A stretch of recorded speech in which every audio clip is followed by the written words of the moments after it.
Hey everyone, welcome to episode 7 of Open Books with Alana and Erin, two female leaders modernizing the accounting space. And today, if you hear my voice, we have a very, timely subject. Today, we're going to dive into leading outside of your best self.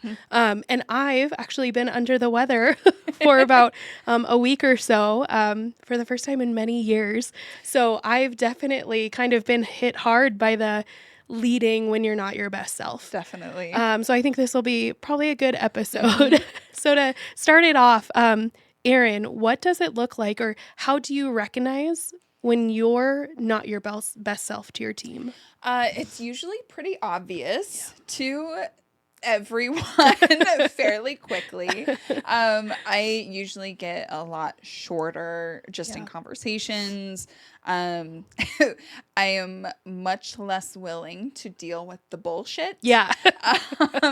My team, it's tax season, Erin. Oh, is interesting. what it is, which right now, when this episode comes out, it should still be tax season. Yeah. And it becomes very much I'm less willing to let things slide. Yep. Mostly because I know that we have deadlines that have to be met. Sure. And there isn't like the next month to fix something. Yeah. Yep. And with clients, I also get much less allowance of bullshit. Yeah. Yep. Yeah. The customer service. It kind of, I'll be drafting emails and realize like, oh, I need to like add in a little bit of not floweriness, but just, a little better verbiage. Yeah. Sarah, my COO, is great for this. Where I'm like, can you read this and make sure I'm not too harsh? But it's usually, I can usually keep energy quite high. Yep. It just becomes a little angrier energy, or angrier might not be the right word.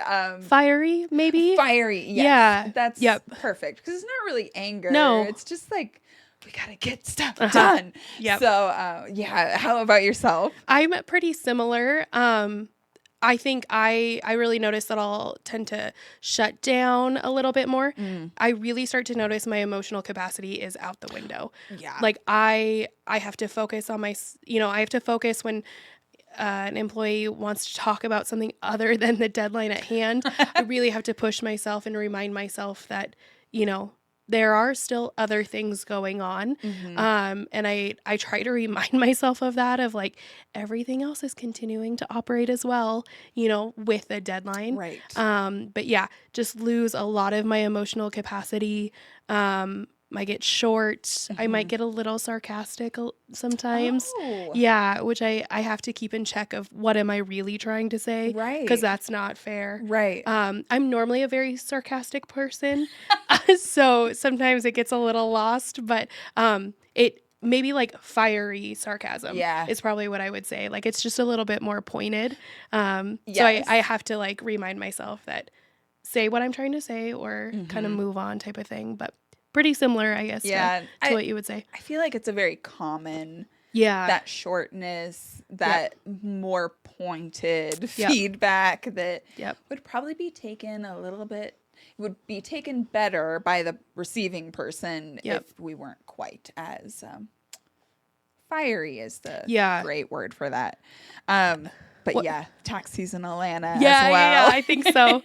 What I've noticed too is I really have to keep in check what might be important to my team, because I find in moments of a fast deadline or a lot of stress, or just when I'm not having a great day, I kind of decide what the priority is. Right. And so if a team member comes to me and I have low emotional capacity, it's like, we don't need to talk about that right now, but it might be important to them. And so I really have to challenge myself to, well, this is their stress right now. Right. And while we're still people too, we can't shove everything aside. Right. Sometimes, it's important to put them first, even in those moments. And that's a really good thing to remember, because it is so easy for us we have these deadlines in our head, and we know typically the full process that needs to happen, whereas we think the team members are only seeing their little part. Yeah. So I think we can kind of come from the perspective of we know best. Yeah, that's a good way to put it. And that may not be the right thing that the team member needs at that point. Exactly.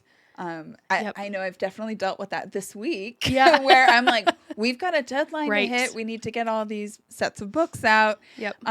But like our clients still have their monthly meetings. Sure. They still need their month-end close stuff done. Yep. So they're asking me questions about January and February stuff. And I'm like, why are we doing this? I'm still in 22 or 23. Oh my God. I'm still in 22. I mean, sometimes you have to go back that far.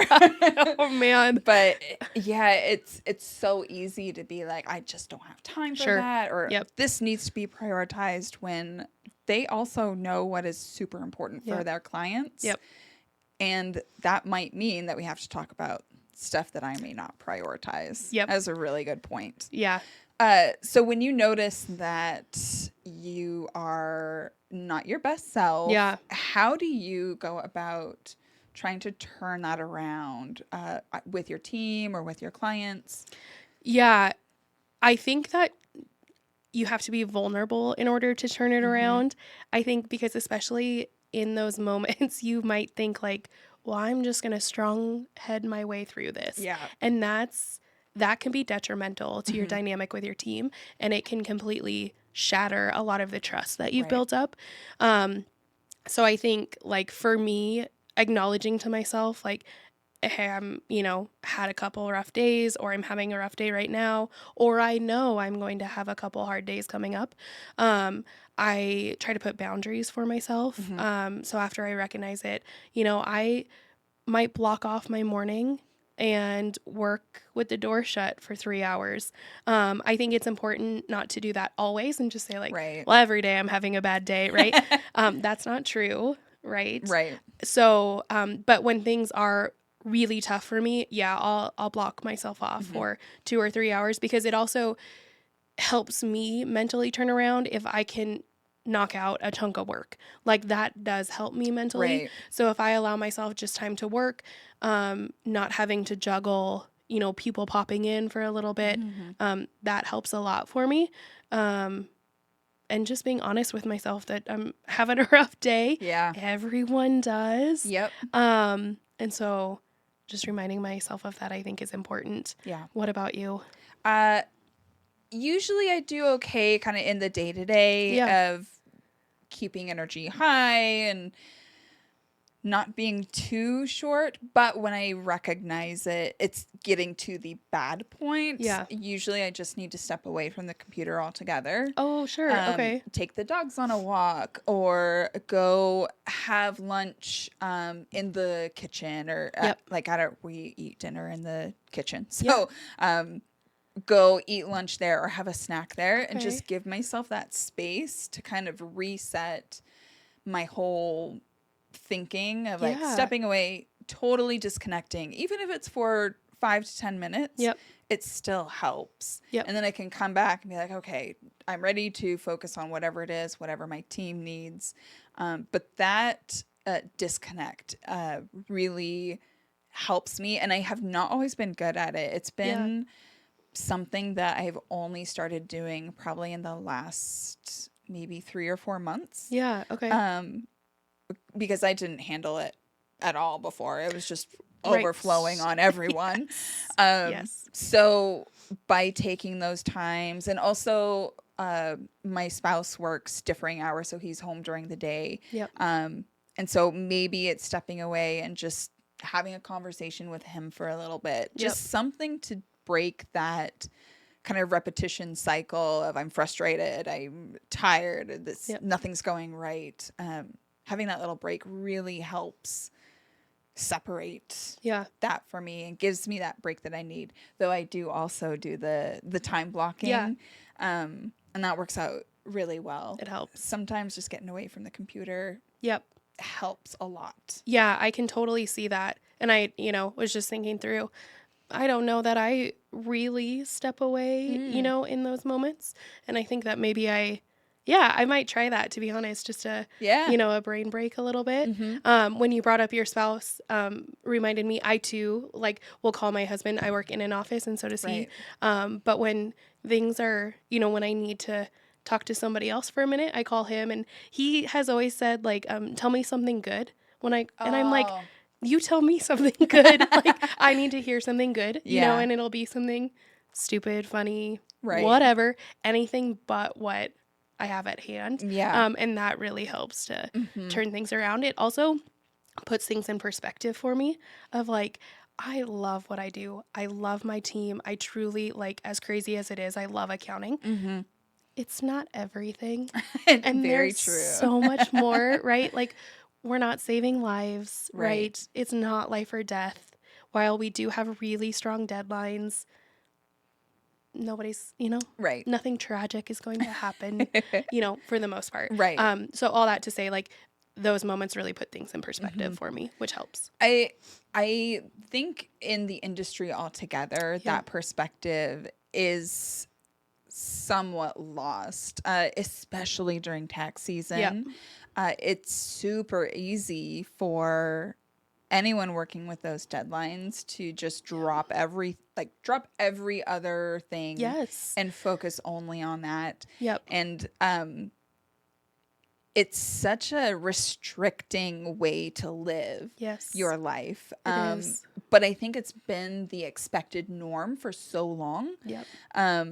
That kind of breaking out of that mold and saying like the be all and end all isn't just this. It's also your life is a little something newer in the industry, probably in the last 10 years that we've seen more of that.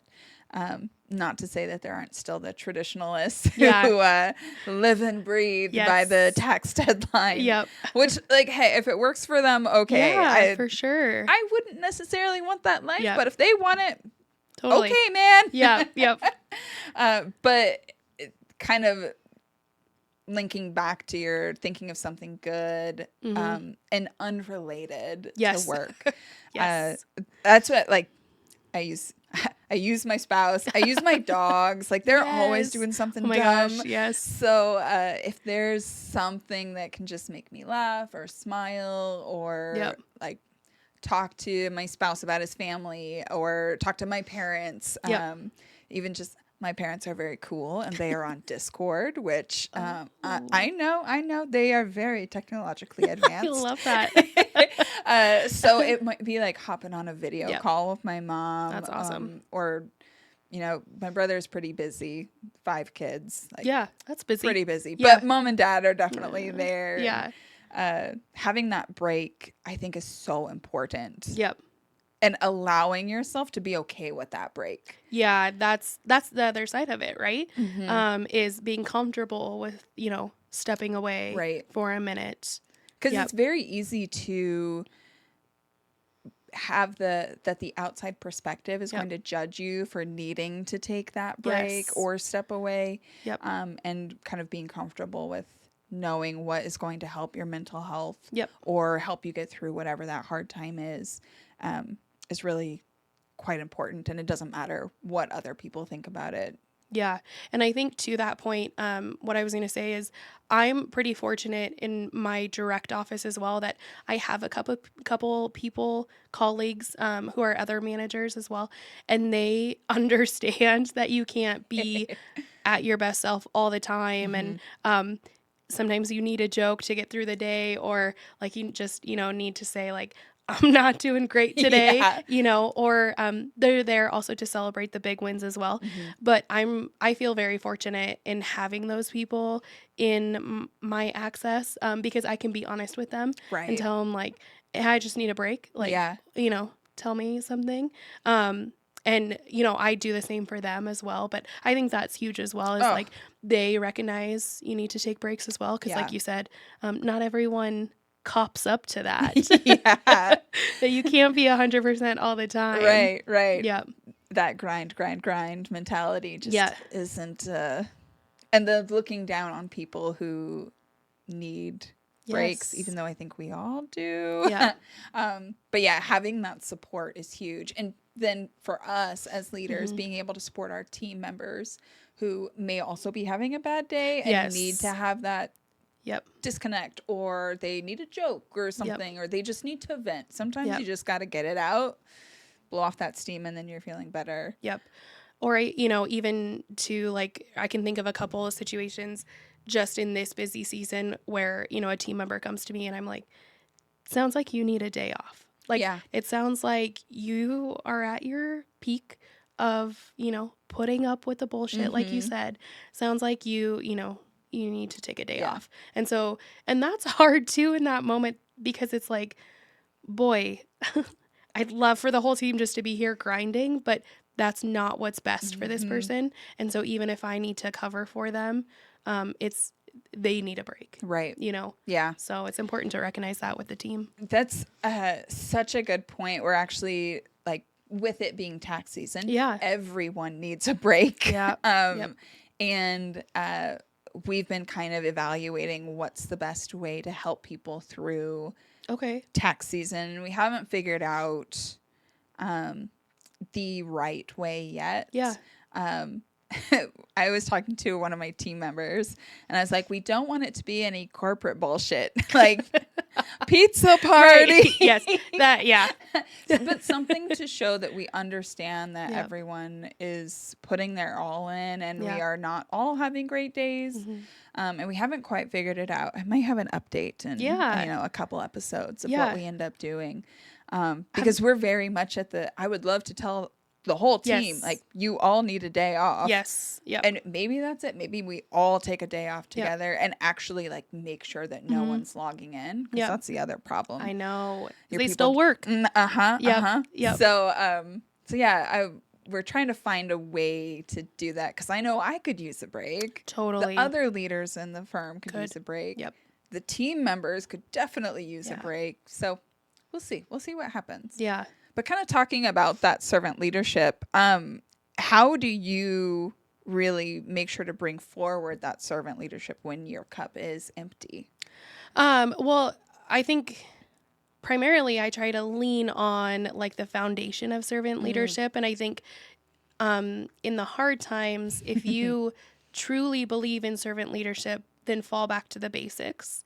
And, you know, having conversations with your team, letting them know, hey, I'm a little tapped today.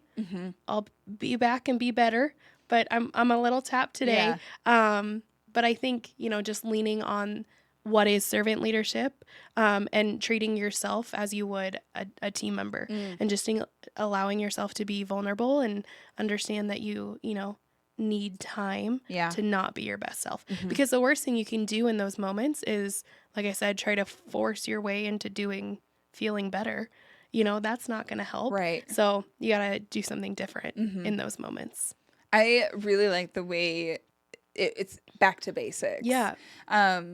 And I think something that we don't necessarily always think about is the perception of our team members on our busyness. And we'll talk a little bit next episode about examples of leadership. But I think in our hard times, it's very easy for us to either verbally, non-verbally, they can look at our calendars and see how busy we are.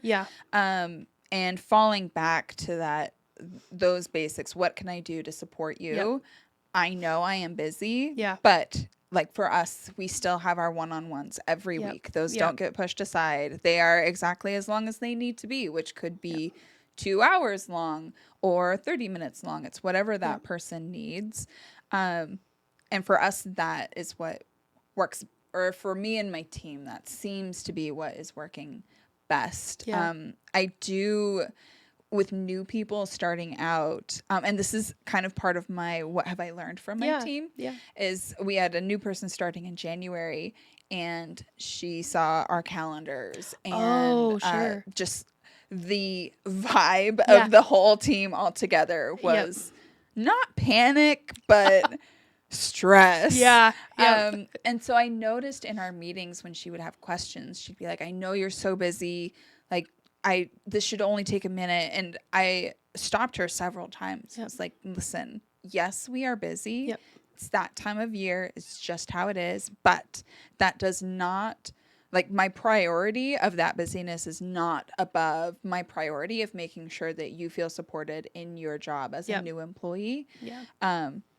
Because if I just push her to the side and say, I'm too busy for you right now, that's going to color our relationship going forward so quickly. And trying to recover from that, years. No. Oh gosh, if it happens at all. If she stays. Yeah. Because she might not feel part of the team. Oh, definitely. Yep. So, and getting that through has been very hard. Yeah. Because she still mentions it at times, but she's not hesitating to ask questions. Good. So I'm getting more questions from her, which is great and which I love. But like that's been a huge learning experience for me of the new person coming in really showed how we can be perceived as super busy and super empty. Yes. And how we can still support people even though we're tapped out. Right. Yeah. And to that point, my load has kind of grown, I would say, over the last like 2 years or so. And I find that even current, team members who have been here for a while, they've started to say like, I'm really sorry for bugging you. And it's funny you bring that up because I've made a really diligent effort to say, you're not bugging me. I'm a resource for you. Yeah. Right? Like, this is a role that I fill. You don't need to feel guilty about asking a question, to keep moving along with your day. So to that point, I've also tried to like address that of like, you're not bugging me. I'm not too busy. This is, partly what I'm here for. Yeah. Just so, there's not like that guilt there. Yeah. Because I don't want that. That, sorry for bugging you is probably my most hated phrase to hear because it tells me that I appear too busy for my team. And I don't want that at all. Yep. Like, yes, we are busy, but also like our priority is the team. Totally. Making sure that we're all running on all cylinders because that's going to hopefully make the busyness slim down. Yep. But that whenever someone says like, I'm sorry for bugging you, it is immediately like, oh, I know. Why? Yeah. Why'd you have to use that word? Yeah. And what I've noticed too is like, because we'll have like work social hours or something, especially during busy season. And, somebody will say, like, are you working this weekend? What I've noticed in those moments when somebody's like, are you working this weekend? Or like, I know you're really busy or something. How I talk about my workload is so important because as a leader, if you're saying like, oh, I worked 20 hours this weekend. I haven't seen my spouse, if you make all these comments and create a pattern of saying those comments, I think it really creates that dynamic of you are so busy, don't add on to the day for me. I think that's really detrimental in how you talk about your workload. Not every day is rainbows and sunshines, and we, don't want to have that false hope for team members. But we shouldn't go all the way to the opposite end and, tell people we were here for 24 hours over the weekend, or I got here at 4 a.m. or, because I think it creates that message to the team of, you are too busy to help me. Right. Because you're already so busy. Right. Type of thing. I have started when people ask like, am I working the weekend? Yeah. Or just ask what I'm working on. Like, I know I will be available and working between such and such time on the weekend because I know these other two team members are going to be working. Yeah. And I want to be there to support them. Yep. So they don't necessarily tie it into me being busy, but rather me being online to support the other team members who are working. I like that. Something I've just done this year, so I don't know how successful it is. I like that. But I like the way that I hope it's coming across the way that I want it to, where it's not like, oh, I'm so busy, which is how I feel inside. I know. But also but really the reason I am here is to be supportive to you. So if you're going to be working on Saturday and you need something, ask. I am here for you. Yeah. And I'll get my work done, as I sleep. Right. But yeah, it's been an interesting, I mean, every tax season, I feel like we try to come up with different ways to be a good example, as we'll talk about next episode, but like, you know, be supportive and not show that, oh, we're just slammed with exactly, you know, everything, and we don't have time for anyone. Yeah. And I think that's going back to the basics of servant leadership, though, right? Is like evaluating the past busy season, or you know, if you just had a rough couple weeks, like how were you in those moments? How did you show up? That's so important to follow the basics of servant leadership and evaluate that, so that you can get better every tax season, every busy season. And ideally, I mean, at some point, we really hope to be at the point where the busy season is like pulling a couple of reports together and sending them. I mean, that we'll get there. I mean, we're already seeing improvement from prior years, so like I see that in the future for the team, and then communicating that to the team as well. Like, hey, you know, it's rough now, but it was rough for longer last year. So I'm making sure that they're also seeing the change in that retrospect. The small wins. You have to celebrate the small wins. Oh my gosh. Yeah. They're important. What have you learned? So I already shared what I learned from my team members. Have you learned anything else different that you haven't mentioned already? Yeah. I would say what I've learned is to ask for help when you need it, you know, to be able to identify those moments when you are needing help, and to ask for help. And then also what I've really learned is to prioritize your self-care and prioritize your wellness, your well-being on a full spectrum of, you know, who we are as people. Prioritize that just as much as I prioritize my deadlines. I love what I do. I work really hard and I enjoy it. That can come at the expense of a lot of other things in my life. And so I've really learned over the last year or so, it's so important to still focus on yourself and to not let that, like, oh, you know, I'll skip the meditation today, or it's fine, I don't need a break today. Like, but then you keep doing that, and pretty soon, you know, you filled your whole year, and you haven't met any of like your personal goals. So that's something I've learned, and I'm gonna try to do better. What about you? So we talked about the new employee and that perspective of being busy. There's also and we've kind of alluded to it in this whole conversation, but it's the words weigh a little bit. But actions weigh so much more. And that it's with that new employee, it took me saying like several times that, hey, I am not too busy for you. Like, please bring your questions. I had to repeat that over and over and over, where if I schedule one-on-one time with them every week, it gives them that space. They get to dictate what we talk about for the majority of the one-on-ones. So actually building space for them to have time with you, I think speaks more than just the I'm not busy or you're a priority or the verbal thing. It takes so many more repetitions than one action. Showing them, walking the walk. That's huge. Definitely. Good. Our other recurring segment. What would you tell yourself? And I kind of mashed mine into because I, you know, have kind of the flu brain together. Mine is to prioritize my self-care. That's what I wish I would have done. Like, I heard, I was watching a TikTok reel the other day, and it was, I wish I could remember who it was, but she was talking about the best advice she had gotten when she started becoming a leader. And they were like, they had told her, create the habits you want, create them now. And so, you know, if you know, maybe want to build meditation into your day, like build it before you start being a leader, because it's hard to add it on once you have everything else. So trying to create better habits and prioritize yourself during the day is basically what it boils down to. So I love it. Yeah. What about you? Very similar.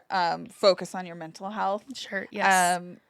it is not talked about enough, in my opinion, especially in our industry where showing any kind of weakness is horrible. Yes. Focusing on that, making sure that you're performing that self-care for yourself, spending time on not just work relationships, but external relationships. Yes. Yep. And that's what I use those breaks during when I need to take that step away. Yeah. That break, I'll use it to build up my external relationship because I know I need to focus on it. And it's so easy to turn things down or say, well, I'm too busy to go do this, or I'm too busy to really like go do Valentine's Day or something. And it's so important for our mental health to have that break and that, you know, making connections with another human being. So important. Or a dog, feline, or canine. Yes. We love those. We're big fans here. We are. But I think that was, I mean, coming into the firm a little earlier than you did, that grind culture was there. And you spent like every waking moment at the office. And you would turn down things. I remember, it was a dinner for, I can't remember if it was someone who had passed the CPA exam or maybe they were moving. I can't remember, but it was like a going away. It was some kind of dinner where it was out to dinner. And I remember talking to one of my colleagues and they were just like, I'm just way too busy to do this. And I went because I think that was maybe the start of where I was like, I don't want my life to be like this. Because it was so important for me to be there for that person celebrating whatever it was. Can't remember. But I remember the conversation so clearly that the tax season or your deadline or whatever it is not the be all end all. Prioritize your mental health because that's going to carry you much further. Totally. Than grinding away, looking at spreadsheets. I mean, I love a good spreadsheet. We love spreadsheets. But it's not going to help us through our whole lives. So that for me, mental health is huge, the biggest area and where I've had to change the most from coming into a very traditional firm and then realizing what was going to work best for me. Yep, that totally makes sense. And that'll feed right into our episode next time where we're going to talk about leading by example. So we'll take some of these thoughts and kind of look at the other side about leading within our best selves and leading as an example for our team. So thanks everyone for listening to Open Books. We hope by bringing forward lessons that we've learned along the way during our time in the accounting industry, others can learn from us and share in our journey to evolve as leaders in the accounting community. Thanks, everyone. Thanks, all.